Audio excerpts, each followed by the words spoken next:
যারা বিদেশ আসার জন্য দেশে থেকে মা বাবাকে অনেক জ্বালা যন্ত্রণা করতেছেন, তাদের উদ্দেশ্যে আজকে আমি কিছু কথা বলতে চাই ভাই। কারণ বিদেশ যারা আসছে তারা বুঝে বিদেশটা যে কত কষ্টের।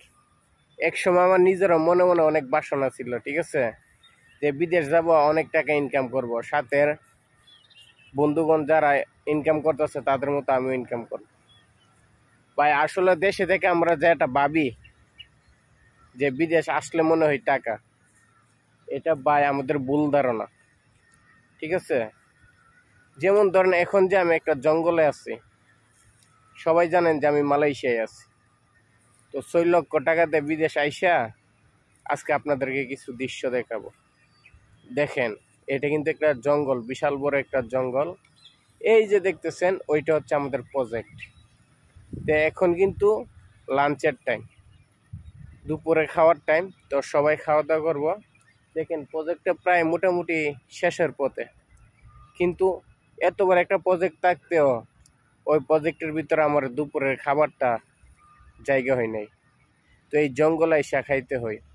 তো এই যে দেখেন চতুর্দিকে শুধু মানুষ, এই যে দেখতেছেন গাছ আছে, গাছের নেচার মধ্যে মানুষ আছে, এই জঙ্গলও মানুষ আছে। তো দেখেন, তো এনে কোনো মিথ্যার কোনো আশ্রয় নেই, ঠিক আছে। আমি আপনাদেরকে একটা জিনিসই দেখাইতে চাই।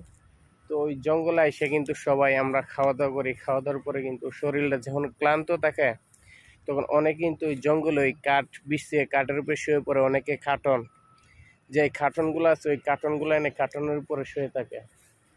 তো আমি আজকে আপনাদেরকে এই জিনিসটাই দেখাইতে চাইতেছি, যে অনেকে বিশ্বাস করবে না। তো এই যে দেখেন আমার অনেক বাইরে দেখছেন প্রজেক্টের পাশে রাস্তার সাইডে।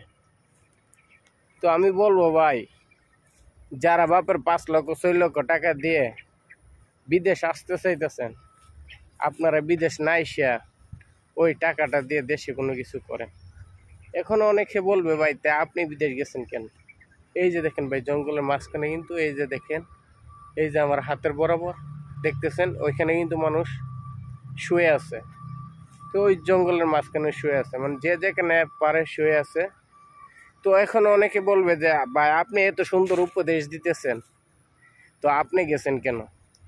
তো আমি একটা কথাই বলতে চাই ভাই, আসলে আমি দেশে থেকে যেমনটা ভাবছিলাম এই প্রবাসটা তেমন না।